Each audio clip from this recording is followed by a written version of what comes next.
Hello and good morning from NASA Langley Research Center. My name is Adeline Deinhardt. And I'm Dr. Ann Weiss. And we are going to be talking to you today about eating in space. Hope everybody's hungry. I know we're doing this right before lunch, but yes, we've got some great information for you. So, Addie? Yes. So, before we talk about eating in space, we want to talk about what we mean by space. So we're talking about both low Earth orbit and deep space. And so that means we're talking about the International Space Station, which is about 250 miles above Earth, the Moon, about 230,000 miles, and also Mars at 49 million miles. A lot of distance to cover.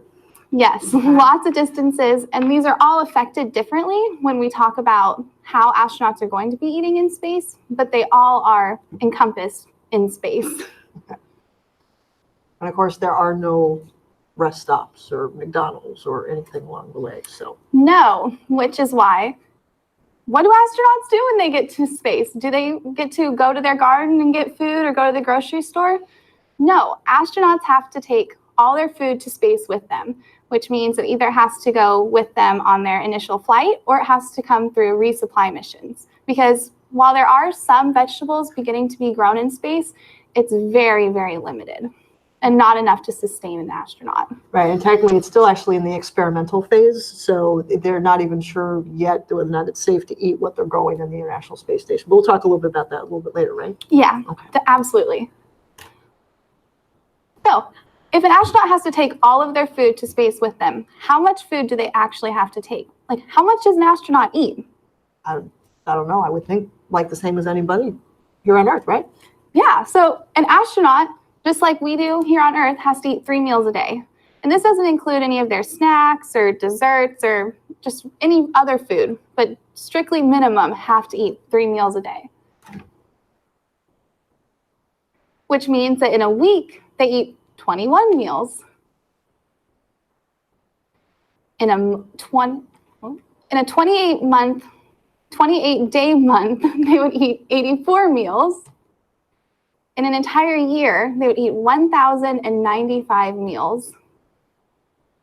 And if we're sending an astronaut to Mars, we're planning on them being on about a 3-year mission, which means that they would be eating 3,285 meals in that 3-year span. That's a lot of food. That's a lot of food. And that's what, just one astronaut? That's for one astronaut. And that doesn't include any of their snacking or any extra food or just bare minimum meals. Okay, all right. But we don't send astronauts by themselves. On a mission to Mars, we would have about 4 astronauts that we're planning on, which means we would have 13,140 meals that had to go to Mars. I'm getting hungry just looking at the map. That's a lot of meals. Yes. Okay. Which also means it's a lot of weight and a lot of volume. And so what do? How do we get 13,000 meals to space? Here on Earth, we do a lot of packaging where we have our bags of sugar, we have our bags of flour, we have a container of salt, but that's not really something we can do in space. We don't have the ability to store ingredients, nor the ability to cook the ingredients. Right, and a lot of things that we might take for granted with packaging here. So like, you have your bag of potato chips. I mean, what is that? 2/3 of the bag is potato chips and 1/3 is air. So, down here, that doesn't necessarily make a big deal, but up in space, when you're on a limited space capsule, now those extra things that we kind of take for granted down here now start to be a big problem space-wise. We don't have room for that much empty space. No. And so in space, we tend to use meal-based packaging. So all of the meals are packaged as entrees, side dishes, snacks, or desserts with as little waste as possible. And that includes wasted volume and space. So pretty much like single serving. Single serving. Whatever you're going to be eating in that moment. And you're likely eating all of it in that moment. Yes, and we'll explain why that is. There's a couple of reasons why that is. One is kind of the waste of the space issue, but then that's also for the astronauts' biology as well. So if we're trying to use as little space as possible, when taking food to space. Lots of different ways we can use the word space. Mhm. How do we do it? Well, first off, all food that is taken has to be shelf stable, which means food is either freeze-dried, thermostabilized, or sometimes natural, but that's much less common. And when we mean natural, there are some foods that can be taken into space, like fruits and vegetables, but it's on a very limited basis. Mm-hmm. And then when we mean thermostabilized, we mean food that has undergone a high pressure and heated cooking, much like a canning system. And so that kills any bacteria that is in the food, and it's so that astronauts can take the food already cooked and able to eat right there. They don't have to do anything to it. They just cut open the bag and eat it. Right, because you can't take like a freezer or a refrigerator or microwave. Can't take these really big, huge convectional oven microwave type things. So it's not just the food itself, but it's the equipment that you might need to heat or prepare the food, and those options are very limited on the space station or on the space capsule. So that's part of the reason why these meals would actually literally be take off the shelf and eat almost. Exactly. And so foods that aren't thermostabilized are freeze-dried. And so that's a process that takes all of the moisture out of food. And it's then put into vacuum sealed bags, which then have to be rehydrated once they're on the space station. But as we were saying, there's no microwaves, there's no refrigerators. And so when they get rehydrated, the water is at ambient temperatures, so what we would consider room temperature, or it's hot water. They don't have the ability to have cold water. So their food is either room temperature, hot, or if they want it to be cold, they have to put it in the coldest part that they think of the space station and hope it gets cold. But it's not what we think of as cold at all. Right, not like refrigerator or anything like that. And I do want to point out, I am seeing a couple of questions come in on the chat, and that is great. And we'll try to kind of incorporate that as we're talking, but we will definitely have time at the end to take your questions. So let's go back to the thermal stabilized, because one of the things that just came across the chat was the radiation prevention, stuff like that. So in part, as you were mentioning, with the preparation ahead of time, you're going to prepare that food so that you're not going to have an issue with radiation or anything like that, because the space station is prepared or is insulated in such a way that you don't have as much radiation coming in. So you don't necessarily have to worry so much about that with the food itself. The big deal is making sure that it's ready to eat. It's not gone stale. It's not done any of that. Exactly. And so here we have some pictures of different types of food that you might see on the space station. And so in those pictures, you'll see some natural foods. And it's not really what we would think of when we say natural foods, because these foods are exactly like you would eat it here on Earth, but they've been put into vacuum sealed bags to reduce the volume so that they're taking up less room. And then we have freeze-dried foods, which would have to be rehydrated. And then also the packages are thermostabilized. Okay. And we actually have some examples here, don't we, Addie? Yes. Okay. All right. So let's see what. Let's start with some drinks. Okay. So perhaps you might have had tea this morning, or maybe like a coffee. So these would actually be your packaging. So you might recognize this from like Capri Sun type pouches. In fact, actually the manufacturer of Capri Sun that makes those bags are the same ones that made these. The only difference is, of course, is that the top here is specially designed for the weightless environment of space, so that you don't have bubbles of liquid floating. So this would basically be your liquid. So this would be like your morning Joe or your tea, your green tea in the morning. And when you got and for the I kids, have some grape drink.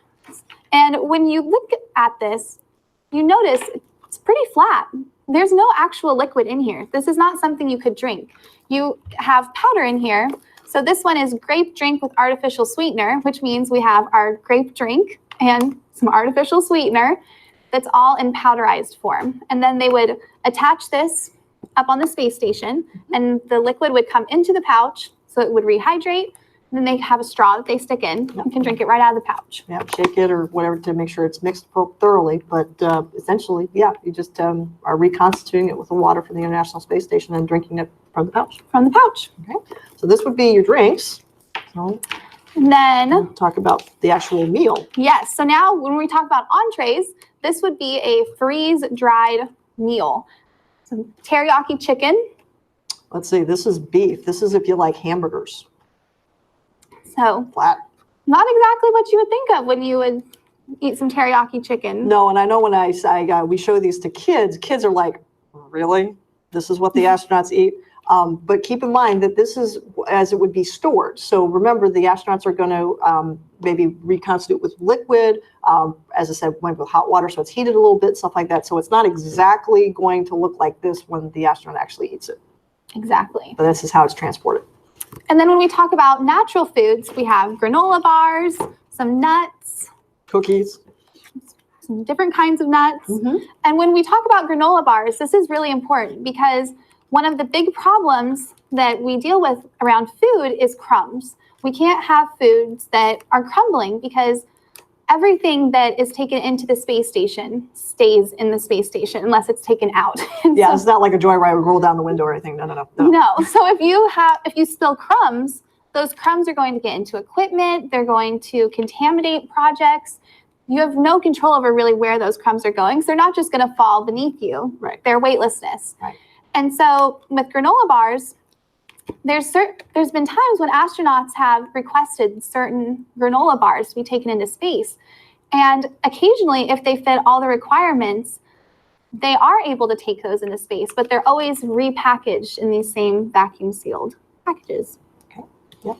And they do have a little bit, I believe there'll be a video a little bit later where they take a little vacuum. If there are little crumbs they get, they can just kind of get them out of the atmosphere and stuff like that. So because the other issue with the materials and the equipment is the crumbs get like in the air filtration system and stuff like that, and that can interfere with the ability to scrub the atmosphere and the oxygen that's in the spacecraft and stuff like that. So it's super, super important that if there are any crumbs that the astronauts create as they're eating these, that they need to get that out of the environment so that it doesn't gum up the works, literally.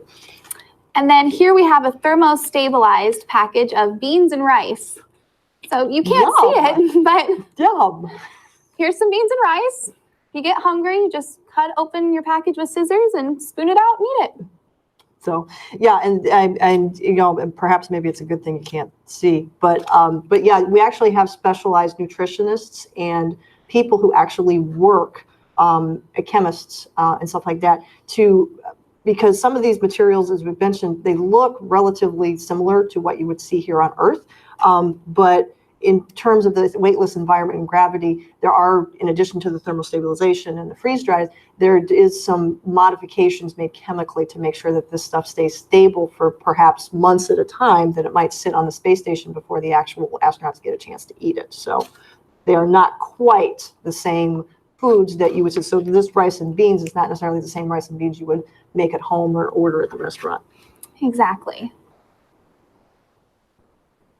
And now we have a video of Chris Hadfield, who was a Canadian astronaut up in space eating some thermostabilized dessert. I've already had lunch, so let's have dessert. Let's see. I chose chocolate pudding cake. So the way you prepare it is push all the cake down out of one end. Carefully cut it open. Okay, so you'll see Chris has actually taken one of those pouches that we just showed you, the thermostabilized, regular scissors. So in some ways, eating on the International Space Station now is much easier than it was maybe back in the 50s and the 60s. And this is partially because of that food chemistry and those special modifications that are made. But as you can see, this material, this food, is, needs to stay pretty much compact or coalesced so that it doesn't bead up. That makes it much easier. Now, of course, if you are someone who likes to play with your food, eating in space is actually a whole heck of a lot of fun, as you just saw there with Chris Hadfield. But Aside from the packaging and some of the chemical modifications, eating today in space is so much easier than it was back in the 50s or 60s. But back in the 50s and 60s, you're literally eating out of what is essentially toothpaste tubes. And as the astronauts used to say, it wasn't very appealing or appetizing. So the astronauts today have it much better than the astronauts of Mercury or Gemini or any of the earlier space flights. Absolutely. And so then there in that video, you got to see him eating out of a thermal stabilized pouch and out of one of our drinks pouches, where you could see him put the straw in and take a drink. Yeah. And as you could see, there's a clasp that they have to make it so that none of the liquid comes out when they're not trying to get the liquid out. Right. It's very important to keep the liquid in the pouch when you're not drinking out of the pouch. Yeah, I mean, it's nothing worse than trying to get liquid because you're thirsty and the pouch won't give you the liquid. So, yeah. Yes, very important. So that brings us to fruits and vegetables. We go from dessert to healthy food. Fruits and vegetables are still a current issue on the space station in that fruits and vegetables do not have a long shelf life. And with fruits and vegetables not having a long shelf life, they can't be taken in large quantities to space. And so while there's times when astronauts do get fresh fruits and vegetables, it's very inoften because it has to come either on a resupply mission or on their initial mission. And all of those fruits and vegetables have to be eaten within a week before they go past their shelf life. But there has been research that has been started, as Anne was saying earlier, towards growing vegetables in space. And so Veggie Chamber was installed on the space station in 2014. And so far they've successfully grown mustard, green lettuce, and red romaine lettuce. And you're going back to the food and stuff like that. While all of these foods have nutritional content, and that is certainly calculated by the nutritionist for the astronauts, stuff like that. Having these fruits and vegetables is not only from a dietary perspective, making sure you get those minerals and vitamins and all of that stuff, but there's also sort of a psychological thing related to being able to eat something that is easily recognizable. So there's a double benefit to this current research that's looking into lettuce and fruits and seeing whether or not we can grow that on the International Space Station. Because while bring it up on the International Space Station, yay, oranges came, or yay, grapes came, or something like that. As Addie said, you have to eat it within a week, and then you may be waiting 3-4 months for the next resupply mission. So if you're on a 3-year mission to Mars, you're going to really want to be able to grow something like that, not only for the nutrition and the taste, but also just for the psychology of it. Exactly, which is why they're currently doing as much research as they can about growing fruits and vegetables in space. And right now it's geared towards vegetables, but maybe someday in the future it'll transition into fruits. And so they have also, since 2017, installed the Advanced Plant Habitat, which is a larger system for growing vegetables. And so this is referred to as the Veggie Chamber. Yes. And so a little sort of background about this. So as you can see on the screen there's samples of the lettuce and everything like that, but you'll notice that there's these specialized pouches. Once again, theme for the day, pouches. Because if you think about a plant here on Earth, you need to have soil, you need to have the roots, and the roots grow according to gravity. Well, obviously on the International Space Station, you're not going to have gravity to pull the roots down. You're not going to have the soil be down at the bottom of a pot. So you have to have these specialized pouches that have a special formula of soil and materials and nutrients that the roots can just absorb from their surroundings to allow these plants. So it's great that this research has been conducted and is ongoing, and these astronauts are able to have these vegetables. But it does require some engineering challenges to try and figure out, okay, how do you get a plant to grow when that plant is designed to respond to gravity with its roots and grow the leaves up, which way is up and which way is down on the International Space Station. That's really difficult for the plant to figure out. So.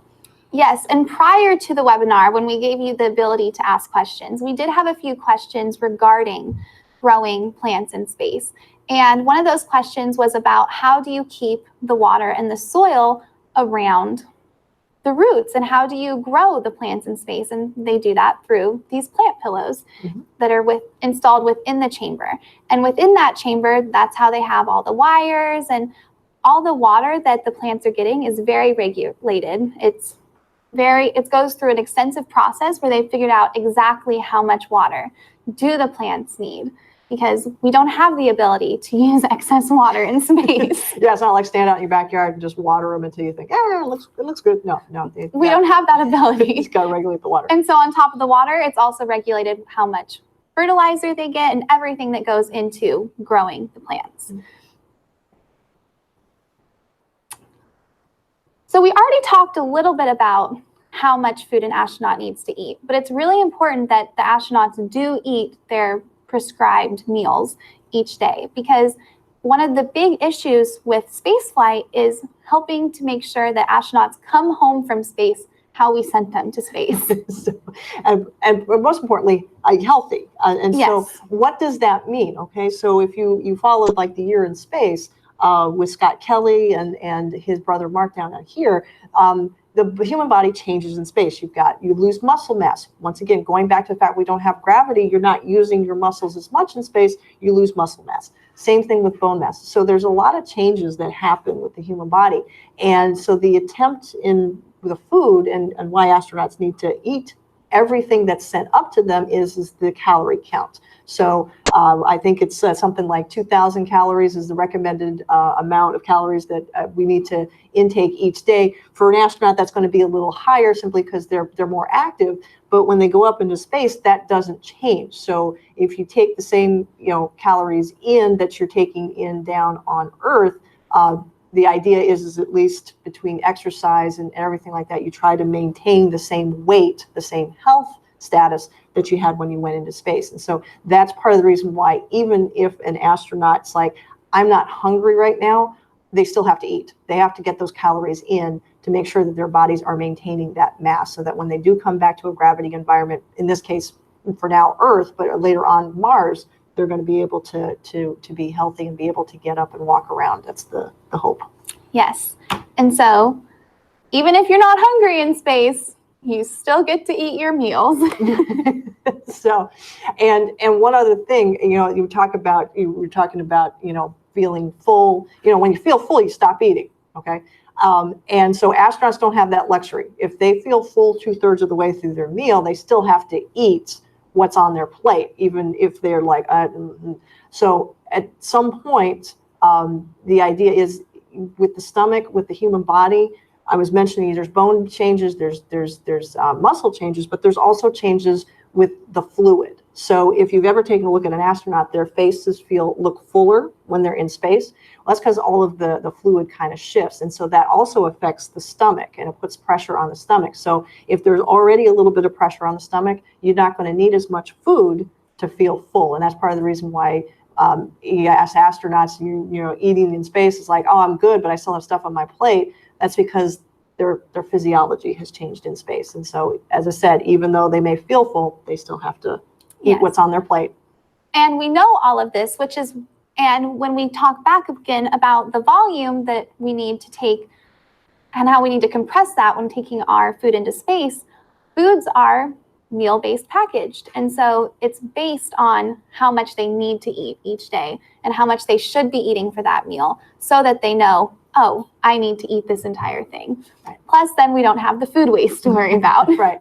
And this is all carefully calculated months before the astronauts go into space. So they will sit down with a set of nutritionists at some point. This is part of their training for their crews. They will sit down with a nutritionist and they will figure out, okay, this is how much you need to eat. This is when you're going to be eating. And the astronauts have choice. They get this big menu where they can start picking and choosing. And so they actually set what they're going to eat 3 months in advance when they're on the International Space Station before they ever launch.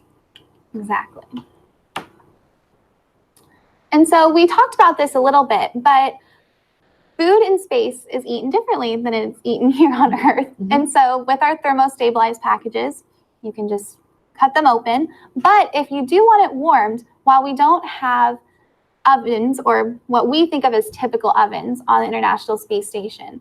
The International Space Station has what they call an oven, but it would look much more like a warmer to us. So it's something that they can put their food pouches in after they've been rehydrated, or they can put their thermostabilized packages in right out of the container, and they can warm those up to whatever temperature they're trying to eat their food at. Mm-hmm.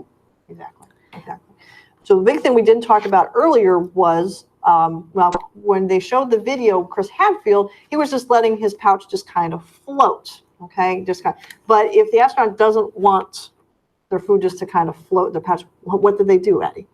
They have Velcro dots on them. So everything on the space station has Velcro on it, because otherwise everything will float away. Mm-hmm. So there's Velcro on counters, on the walls, on tables. We even have specialized trays that astronauts can put their food on. And every single food pouch that goes into space also has one of these Velcro dots, mm-hmm. so that wherever they're eating, they can just stick it on the wall, mm-hmm. stick it on the table, stick it on the counter, whatever they need to do. Stick it on the ceiling? Stick it. They even have Velcro on parts of their clothing, so they can stick it on their shirt if they want to. That's very true. Yeah. And then here we'll show you a photo of a Velcro eating tray. So as you can see, there's wires that they can use to stick the food underneath to hold it down, mm-hmm. but it's also completely Velcro, so that all of the Velcro pouches have some place to land. Mm-hmm. Yes, so and once again, kind of looking, there was a comment we're seeing in the chat about eating now versus eating back then. This is almost like what you might see in a cafeteria. And stuff like that. I mean, it's not much different, except for the pair of scissors and the fact that all the food's in the pouches. So we talked a little bit about this, but astronauts have a set menu that they rotate through.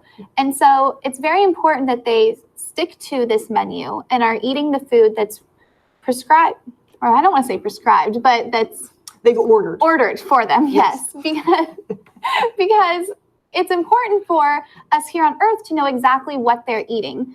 And so every time an astronaut decides what they're going to eat that day, they scan it, and it sends that information back down to Johnson Space Center. And Johnson then records all of this information and knows, oh, so we're running low on these types of foods, or this astronaut is eating this food today, and they're getting these nutrients. And so it's really important that they are always sticking to this, so that we never run into any problems that may arise with what food they're eating. Addie, I think maybe we should take a break here to maybe answer some questions.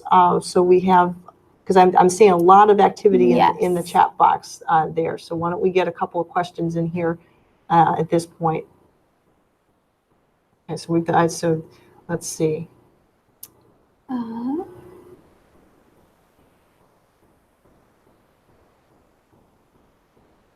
Okay, so we're seeing a couple comments about bacon and jerky and specific types of questions like that, which is excellent.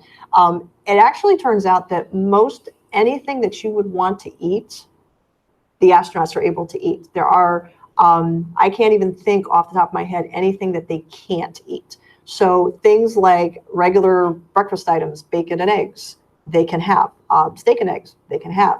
At one point, I'm not sure if we're going to have a chance to show the video, they are eating tortillas, like tacos.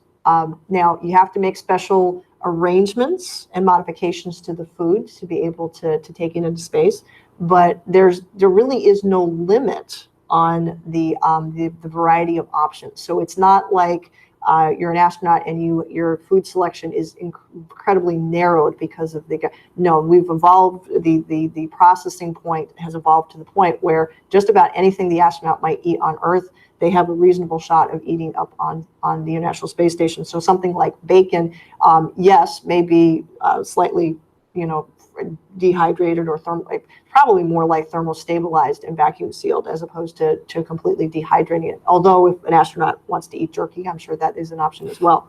But things that you might think like sausage, bacon, stuff like that, no, that is something that is possibly capable of having on the International Space Station. You just have to modify it to be able to withstand being possibly sitting for a couple of months before the astronaut actually eats it.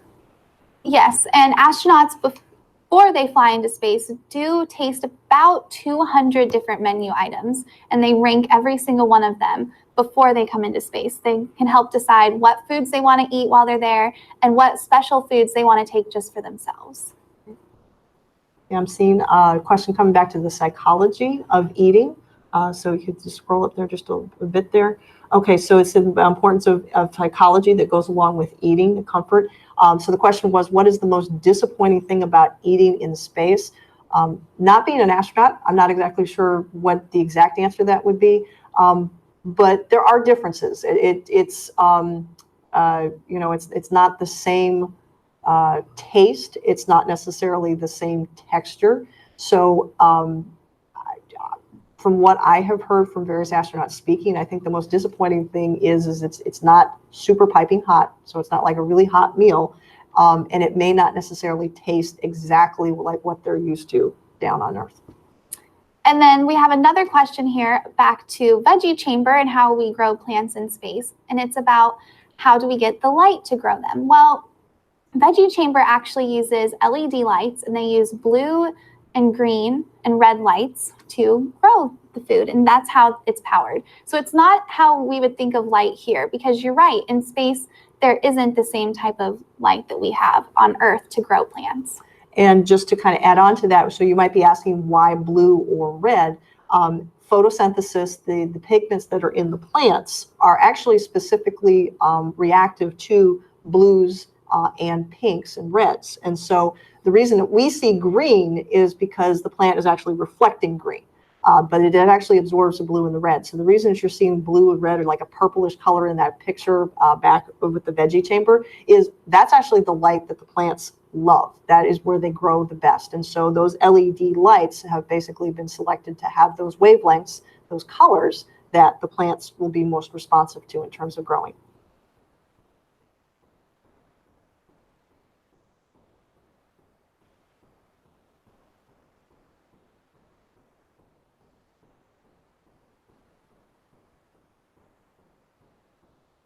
Okay, so I'm seeing a question coming back to the nutritionist and the food chemist that I was mentioning earlier. It says two concerns: making sure that the nutrients do not break down over time, and optimizing nutrition to minimize the waste that's generated.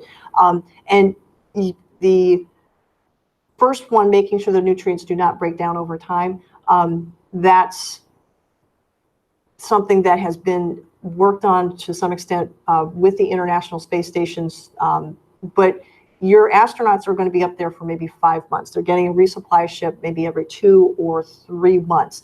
So at this point, the issue of the nutrients breaking down is not so much of an issue because of the thermal stabilization process.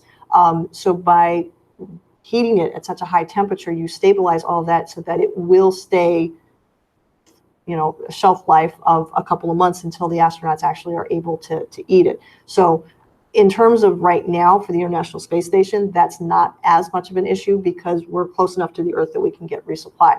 This will become more of an issue when we get to going to Mars, because of the fact that we're not going to be able to send resupply ships chasing after the astronauts. The astronauts will most likely need to take everything with them when they go. So that is something that the nutrition and the food chemists are working on. How do you make sure that nutrient content of those foods remains stable over time for upwards of potentially 3 years? Because if you're taking all of your food with you for 3 years, some of that food will sit and possibly be irradiated by radiation on the way to Mars, and just length of time. So we have foods down here on Earth that have relatively long shelf lives, but yes, that is actually a concern, and that's something that the food chemists and the nutritionists are working on. How do we get around that issue with a 3-year mission? Yes, and in terms of nutrients now, so if you were to take this package of butter cookies right here, and you were to send it to space, and to leave one here on the counter with me, they would break down at the very similar rates. NASA's done research on does nutrients break down faster on the International Space Station than they do here, because that's really important when they're sending food to space. And once it's packaged, how it's sent to space, they break down at relatively similar rates. And so whatever you would expect it to break down with it here on Earth is the same rate that it will break down the nutrients on the space station. And we're seeing a question, and so this kind of ties into what we're talking about in terms of how do we make sure the nutrients don't break down? How do we optimize the nutrition? Comment that just came up was how do we make it a more enjoyable experience for the astronauts in space, not only now, but also when we go to Mars. And I think that's an ongoing question. I don't think we have the exact answers right now, and that's something that NASA is working on. Certainly the veggie chamber and the promise of growing fruits and vegetables is going to be a great leap forward in terms of making the eating experience more enjoyable for the astronauts. But there's a lot of work to be done there. The astronauts are not actually allowed to eat the lettuce just yet that they're growing because of just research. They want to make sure, NASA wants to make sure that it is perfectly safe before they let the astronauts in. So that is an ongoing issue. But assuming that they solve that issue, there's still quite a few things that need to be worked out to make it an enjoyable experience for the astronauts. So it's an ongoing question. We here at NASA never get to a final answer and say, okay, that's the end all. It's a constantly evolving process. And so the answers to some of these questions are going to be found in the process of getting ready to go to Mars. Yes, and that's also why there are over 200 menu items, because it's really important that the astronauts are able to eat food that does make them happy. I know that there's foods that I like to eat here on Earth, and if you were to send me to space and tell me I couldn't eat any of those foods, it would affect me emotionally. Mm-hmm. And so that's why we're working towards making sure that astronauts are able to enjoy what they're eating and are able to enjoy the entire eating experience. Right. And we don't want to make it seem as though it's that this is a big issue in terms of making the astronauts happy or psychologists. So I don't want to overemphasize the point that I was trying to make earlier, but it's just something that when you're in a space capsule traveling for 5, 6, or in case of Scott Kelly, he was up there for a year, it just, being able to see things that are familiar. If you take pictures, look inside the International Space Station or a capsule, it's very sterile. Yes, the astronauts are able to kind of put some pictures up and maybe some flags of their countries and stuff like that. But overall, it's a very sort of sterile environment. And so even if you're not necessarily consciously thinking about it, it is in the back of your mind. And so NASA's trying to make sure that it is as comfortable as possible for the astronauts. So I don't want to overemphasize that if they're not eating their favorite foods, they're unhappy. No, that's not what we're trying to say. It just helps keep them healthy physically, mentally, and emotionally when we're contemplating taking on these long duration flights. And in regards to this final question that we just got, are foods being researched to help with radiation? NASA is doing research to figure out how they can minimize the effects of radiation with food. NASA's doing lots of research around radiation in general and in lots of different aspects, and that's very ongoing. But I will say one of the things that is bad, they've discovered that is really good in terms of shielding from radiation is actually water, strangely enough. And so they're working, in fact, here at Langley, they're working in the model shop. They have a model of like a chamber which would have water flowing, that if there was, for example, a solar flare that were to happen while the astronauts are on the way to Mars or on the way back to Mars, they can get into this little bunker, so to speak, and it has water, which would help to kind of mitigate or shield the astronauts from some of the most harmful effects of the radiation. But once again, as Addie said, this is an ongoing thing. So water is a great blocker. It doesn't block all of the radiation, but it's a great blocker. So that may be part of the solution that NASA nutritionists and food chemists come up with to try and help protect the food from radiation or the body from radiation. Yes. And so thank you for watching with us today and sending us questions. We enjoyed reading all of your questions. It makes us think about different parts of eating in space that we might not have thought about. Right. Now, do they have a way to contact us if they have additional questions? Or we do have my email on the registration link that you were all sent in order to find this webinar. And then there's also different resources that you have through First LEGO League in order to contact NASA. And so, just as sort of a plug, this is actually the first in a series of webinars that we will be doing on different aspects of traveling to into orbit and long duration spaceflight as part of the first LEGO League Challenge. So Addie will be sending out additional information as we schedule those, but we will actually have more of these on different topics. yes, so this is just the first in a series, and be on the lookout for more webinars from us. Okay. All right, so thank you for joining us. Thank you.